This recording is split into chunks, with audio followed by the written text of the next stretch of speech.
राधे राधे भक्तों, आशा करती हूँ आप सब स्वस्थ होंगे, मस्त होंगे। आपका हार्दिक स्वागत है श्री माधवी जी सेवा में। आज है कार्तिक मास का 18वां अध्याय, जो इस प्रकार है।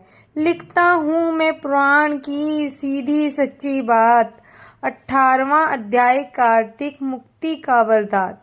अब रौद्र रूप महाप्रभु शंकर अपने वीर गणों के साथ नंदी पर चढ़कर हंसते हुए युद्ध भूमि में आए। उनको आया देखकर उनके पराजित गण फिर लौट आए और सिंहनाद करते हुए आयुधों से दैत्य पर प्रहार करने लगे। भीषण रूपधारी रुद्र को देखकर दैत्य भागने लगे। तब युद्ध में अपने अपने दैत्य को पराजित होते देखकर जलंधर हजारों बाण छोड़ता हुआ भगवान शंकर की ओर दौड़ा।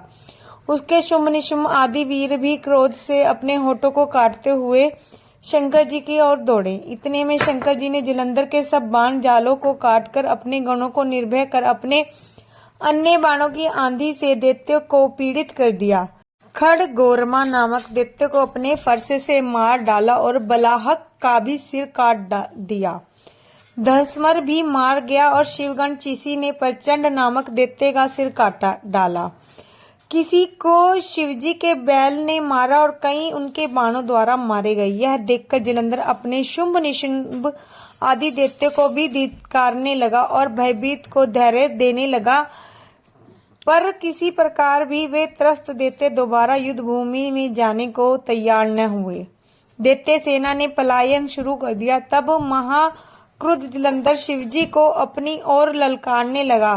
साथ ही उसने 70 बाण मारकर शिवजी को दग्ध कर दिया तथा और भी बहुत से बाणों का प्रहार किया। शिवजी अब उसके बाणों को काटते रहे, यहाँ तक कि उन्होंने जलंधर की ध्वजा, क्षेत्र और धनुष को भी काट दिया।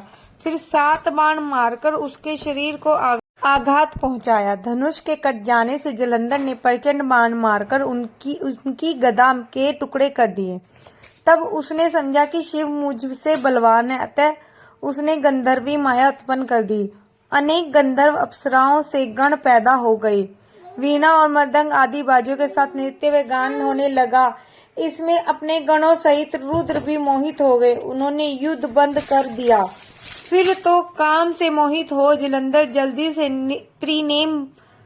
त्रिनेत्र भगवान शंकर का रूप धारण करके वृषभ पर बैठ पार्वती के पास जा पहुंचे। उधर जब पार्वती ने अपने पति को आता देखा तो अपनी सखियों का साथ छोड़ दिया और आगे आई पार्वती को देखकर कामातुर जलंधर का वीर्य पतन हो गया और उसके पवन से ही वह जड़ भी हो गया।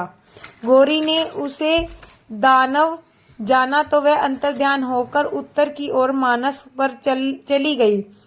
वहां पार्वती को देखकर जलंधर फिर शिवजी की ओर लौटा। उधर पार्वती जी ने भगवान विष्णु को बुलाकर दैत्य का वह कृत्य कहा और यह प्रश्न किया कि क्या आप इससे अवगत हैं? भगवान विष्णु ने हाथ जोड़कर उत्तर दिया, आपकी कृपा से मुझे सब कुछ ज्ञात है। हे माँ, जो आज्ञा हो पालन करूं।